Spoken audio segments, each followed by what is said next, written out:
یعنی 12 سال تک سیدنا عثمان غنی رضی اللہ تعالیٰ عنہ آپ نے حکومت کی. اب میری اس بات کو آپ نے توجہ سے سننا ہے. 12 سال تک آپ نے حکومت کی. اب دوستو اس طرح ہوا کہ ابتدائی جو 6 سال تھے تو اس 6 سال کے اندر کسی شخص نے کوئی اعتراض نہیں کیا آپ کی ذات مقدس کے اوپر, کسی نے کوئی اعتراض نہیں کیا.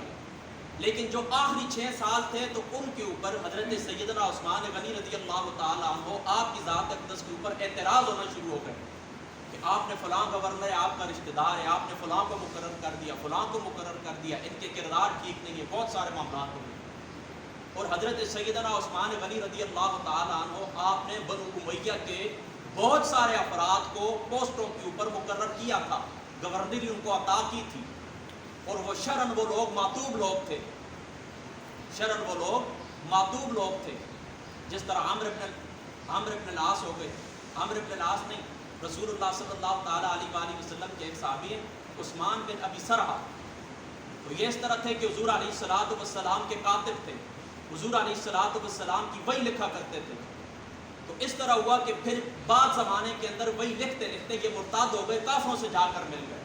یعنی حضور علیہ الصلوۃ والسلام کا دامن چھوڑ دیا تھا.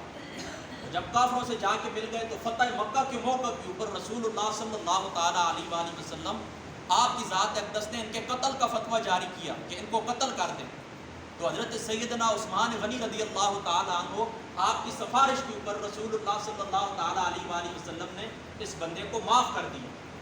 تو حضرت سیدنا عثمان غنی رضی اللہ تعالیٰ عنہ نے اس شخص کو مصر کا گورنر بنا دیا تھا. تو لوگ ان کو اچھی نگاہ سے نہیں دیکھتے تھے, حالانکہ بعد کے اندر ان کا بڑا اچھا اسلام ثابت ہوا, بڑے اچھے مسلمان ثابت ہوئے, لیکن لوگ ان کو اچھی نگاہ سے نہیں دیکھتے تھے. تو اب کیا ہوا, یہ اعتراضات شروع ہو گئے. تو مصر سے, کوفہ سے اور بصرہ سے 2000 لوگ تیار ہو گئے. اور یہ لوگ کون لوگ تھے؟ یہ لوگ فسادی لوگ تھے, یہ لوگ فتنہ فساد پیدا کرنے والے لوگ تھے. 2000 لوگ تھے, یہ تیار ہو گئے. اور تیار ہو کے انہوں نے کیا کیا, یہ ادھر آ گئے سیدنا عثمان غنی رضی اللہ تعالیٰ عنہ کی ذات اقدس کے پاس اعتراض لے کر, گورنروں کے متعلق اعتراض لے کر آ گئے. تو حضرت سیدنا عثمان غنی رضی اللہ تعالیٰ عنہ آپ نے ان کی بات کو تسلیم کیا. ان کی بات کو تسلیم کرنے کے ساتھ فرمایا ایک خط لکھ کر دیا, ایک خط لکھ کر دیا. اس خط کے اندر فرمایا یہ مصر کا جو گورنر ہے اس کو میں معزول کرتا ہوں, اور اس کے بعد میں محمد بن ابی بکر کو کیا کرتا ہوں, نیا گورنر مقرر کرتا ہوں. اب یہ 2000 جو لوگ تھے فسادی لوگ تھے, ان میں یہ بات بھی آپ لوگوں نے یاد رکھنا کہ ان میں ایک بھی صحابی رسول نہیں تھا. یہ شیعوں کا غلط الزام ہے, وہ کہتے ہیں کہ 32 صحابی بھی حضرت سیدنا عثمان غنی رضی اللہ تعالیٰ عنہ آپ کی شہادت کے اندر شامل تھے. ایک صحابی رسول بھی شامل نہیں تھا. اگر کوئی ایک صحابی رسول شامل ہے تو بتائیں, اس کا نام بتائیں. یہ سارے 2000 بندے تھے اور فسادی لوگ تھے. تو یہ جس وقت واپس چل پڑے تو پیچھے سے کیا دیکھتے ہیں کہ ایک بندہ اونٹ کے اوپر بیٹھا ہوا ہے, آ رہا ہے. جب اس کو چیک کیا گیا تو اس کے پاس سے خط نکلا. اس خط کے اوپر لکھا ہوا تھا کہ یہ لوگ جو ہی تمہارے پاس پہنچتے ہیں سب کو قتل کر دو. اب وہ لوگ پریشان ہو گئے, کہنے لگے عثمان نے ہمیں یہ خط دیا ہے کہ گورنر کو ہٹا دو, اور ادھر سے یہ خط جاری کر دیا کہ ہمیں قتل کر دو. تو یہ لوگ فتنے کے اندر آ گئے, فساد کے اندر آ گئے. اب واپس پھر مدینہ شہر کے اندر آ گئے. مدینہ شہر کے اندر آ گئے تو عثمان غنی رضی اللہ تعالیٰ عنہ آپ فرمانے لگے یہ غلام بھی میرا ہے جس کے پاس خط پکڑا گیا, اور یہ اونٹ بھی میرا اونٹ ہے, جو اس خط کے اوپر مور لگی ہوئی یہ بھی میری ہے. لیکن اللہ تعالیٰ کی قسم اٹھاتا ہوں یہ خط میں نے نہیں لکھا, یہ خط میں نے نہیں لکھا. بعد میں ثابت ہوا کہ وہ خط لکھنے والا مروان تھا. لیکن حضرت سیدنا عثمان غنی رضی اللہ تعالیٰ عنہ آپ کی جو ذات اقدس تھی آپ ان کو تسلی نہ دے سکے. تو پھر کیا ہوا کہ ان لوگوں نے مدینہ کا گھیراؤ کر لیا, اندر داخل ہو گئے. محمد بن ابی بکر یہ رسول اللہ کے ایک صحابی تھے, انہوں نے حضرت عثمان غنی رضی اللہ تعالیٰ عنہ آپ کی داڑھی مبارک کو پکڑا تھا.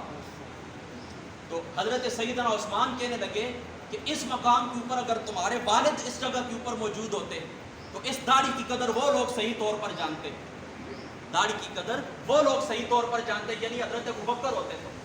جب محمد بن ابی بکر نے یہ بات سنی تو آپ نے کیا کیا, خاموش ہو گئے, چھوڑ دیا. اس کے بعد باغی اندر داخل ہو گئے, باغیوں نے عثمان غنی کو شہید کر دیا.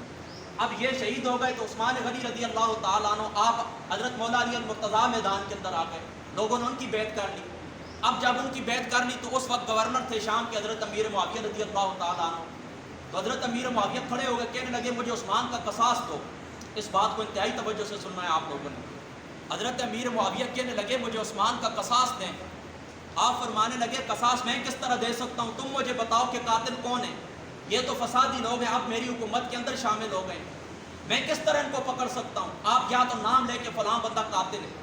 دوسرا امیر معاویہ یہ کہنے لگے کہ قاتل مجھے دے دیں، میں ان کو قتل کروں، جبکہ شریعت اس بات کے اوپر بلیو کرتی ہے کہ معاملہ عدالت کے اندر جانا چاہیے۔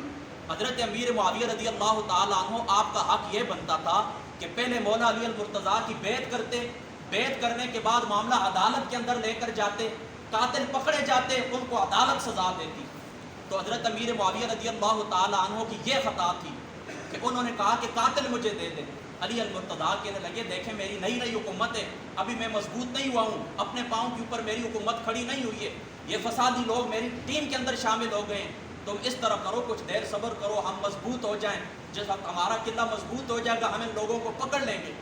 لیکن امیر معاویہ رضی اللہ تعالیٰ عنہ آپ کی ذات اقدس نے صبر نہیں کیا، قاتلوں کی حوالگی کا مطالبہ کیا۔ تو پھر کیا ہوا؟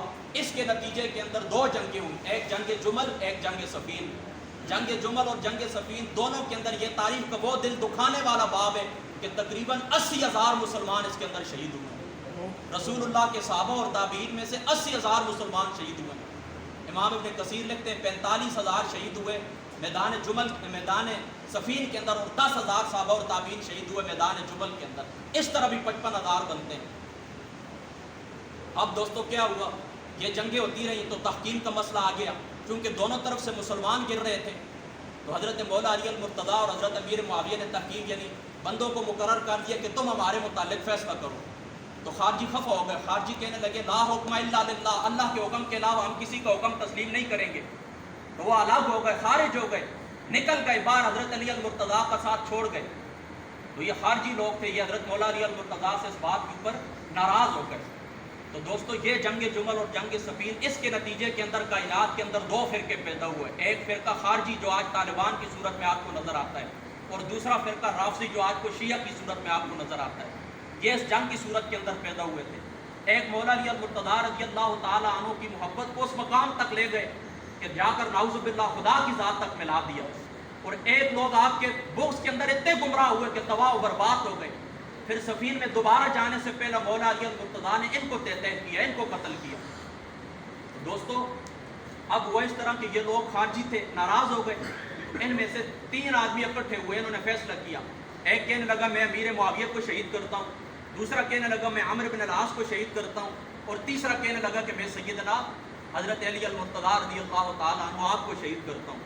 تو 2 بندے تو پہلے ناکام ہو گئے، یعنی جو امیر معاویہ رضی اللہ تعالیٰ عنہ کے پاس گیا تھا وہ بھی ناکام ہو گیا، دوسرا عمرو بن العاص رضی اللہ تعالیٰ عنہ آپ کے پاس جو گیا وہ بھی صرف زخمی کر سکا، شہید نہ کر سکا، وہ بھی ناکام ہو گئے۔ اب کیا ہوا؟ اس کے بعد کیا ہوا؟ یہ جو قاتل تھا ابن ملجم، یہ حضرت مولا علی المرتضیٰ رضی اللہ تعالیٰ عنہ کو شہید کرنے میں کامیاب ہوا۔ حضور علیہ السلام نے فرمایا، مستدرک علی الصحیحین کی روایت ہے، آقا علیہ السلام نے فرمایا اس کائنات کے اندر 2 آدمی سب سے زیادہ بدبخت ہیں۔